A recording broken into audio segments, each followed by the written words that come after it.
The Airbus A380, widely recognized as the world's largest commercial aircraft, is renowned for comfortability, accommodating an average of 555 passengers across 3 distinct cabin classes. Moreover, it boasts a maximum certified capacity of 853 passengers when configured entirely for economy seating. But do you know that this Airbus never saw the light of day? In today's video, we'll discuss the Airbus A380 and why it could be a revolution. Let's delve into the captivating possibilities that this ambitious project could have shown.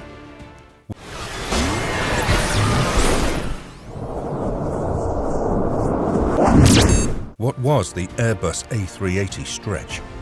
In a bold and audacious move, Airbus embarked on an extraordinary mission to redefine the very limits of aviation with the introduction of not one, but 2 groundbreaking extensions to their iconic A380 aircraft, the A380-200 and the awe-inspiring A380-900. This visionary undertaking was nothing short of a revolution in aviation aimed at pushing the boundaries of what was thought possible.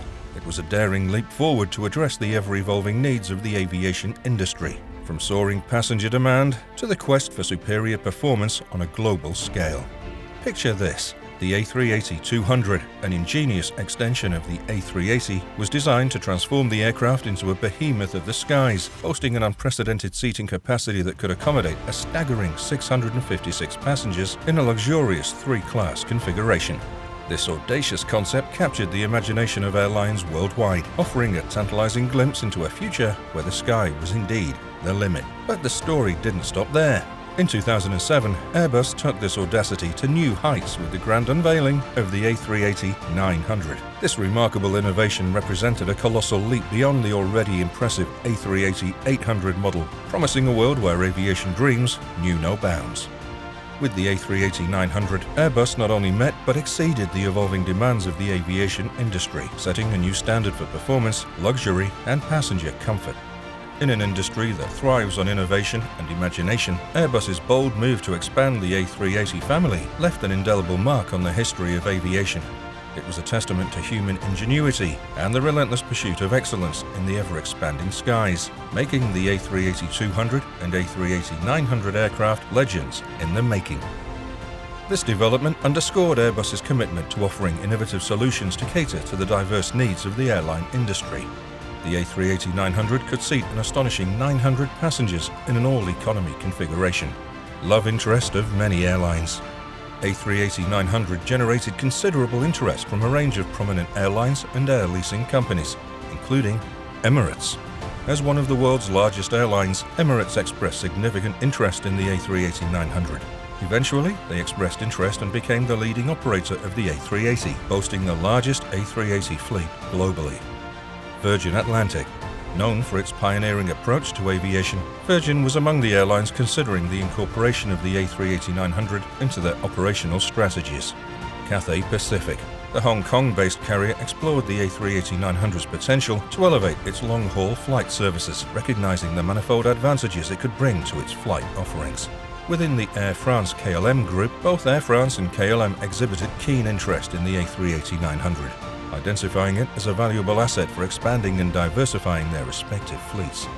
Lufthansa, one of Europe's premier carriers, conducted a comprehensive assessment of the A380-900 as a solution to meet the escalating demand for long-haul flights, acknowledging the aircraft's substantial capacity and advanced capabilities. Meanwhile, Kingfisher Airlines, an Indian aviation provider, took proactive measures to assess the feasibility of introducing the A380-900 into its fleet.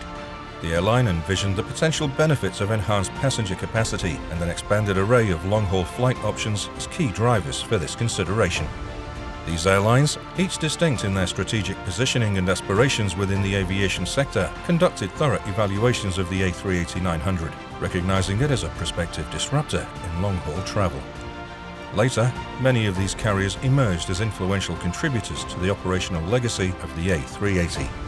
Airbus faced a setback when they had to delay their proposed orders due to their commitment to delivering the original A380-800 variant. However, a turning point came with the introduction of the NEO program for the A320, which prompted Airbus to revisit its plans for an extended version of the Airbus A380. Their strategy involved developing an A380neo to enhance the aircraft's fuel efficiency. Following the success of this effort, Airbus aimed to introduce the A380-900, a stretched version of the A380. Rumours even circulated that Airbus was contemplating an even more ambitious project, the A380-1000 stretch, designed to accommodate 200 additional seats, thus exceeding 1,000 passengers.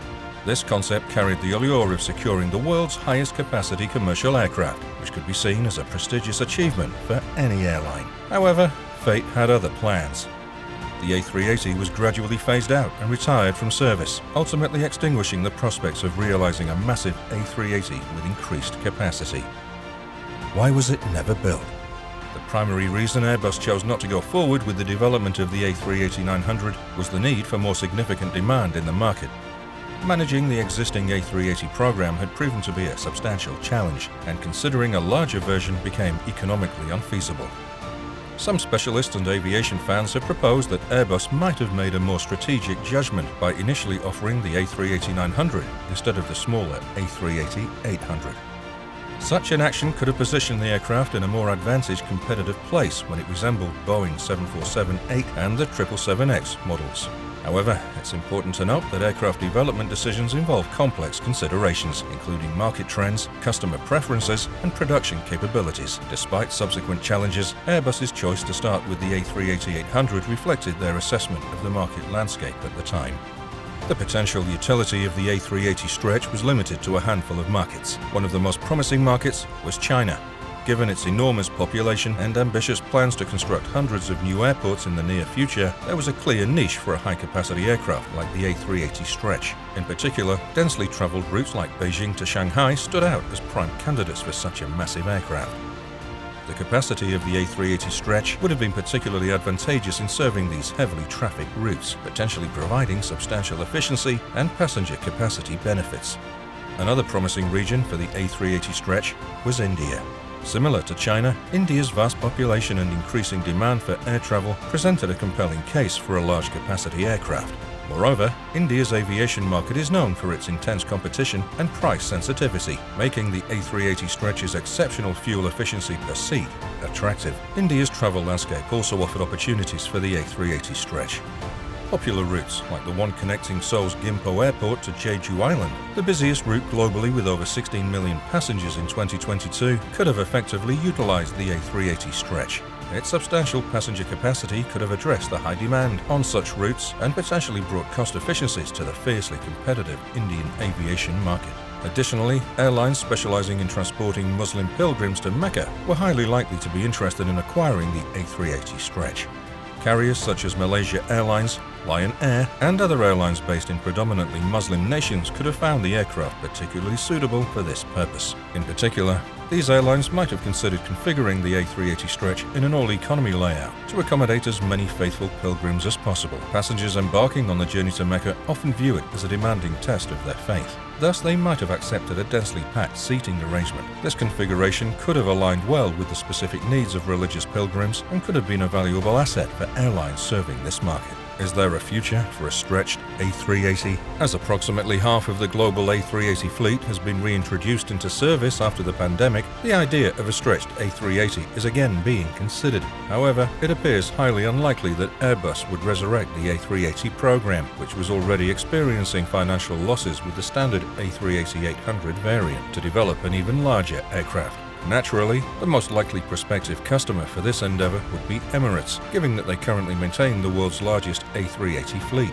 significantly surpassing other operators in terms of numbers. In a conversation with CNN in 2022, Sir Tim Clark, the CEO of Emirates, expressed keen interest in acquiring another large Airbus aircraft. Moreover, in discussions held just last month at the Paris Air Forum, Mr. Clark once again expressed his strong interest in making such an investment. However, his inclination toward favoring an enhanced and re-engineered iteration of the A380, known as the A380neo, is particularly significant. This redesigned version is meticulously engineered to achieve superior fuel efficiency and incorporate cutting-edge technological advancements, deviating from merely extending the aircraft's configuration. It's worth mentioning that Russia had embarked on developing its own colossal jumbo jet capable of accommodating up to 1,000 passengers, even before the A380 became a reality. However, this ambitious project, known as the Sukhoi KR-860, ultimately remained in the conceptual stage and never advanced beyond the initial design phase, never seeing the light of day as a functional aircraft. And that's our take on the Airbus A380. If you liked today's video, make sure you give it a thumbs up and don't forget to subscribe to our channel.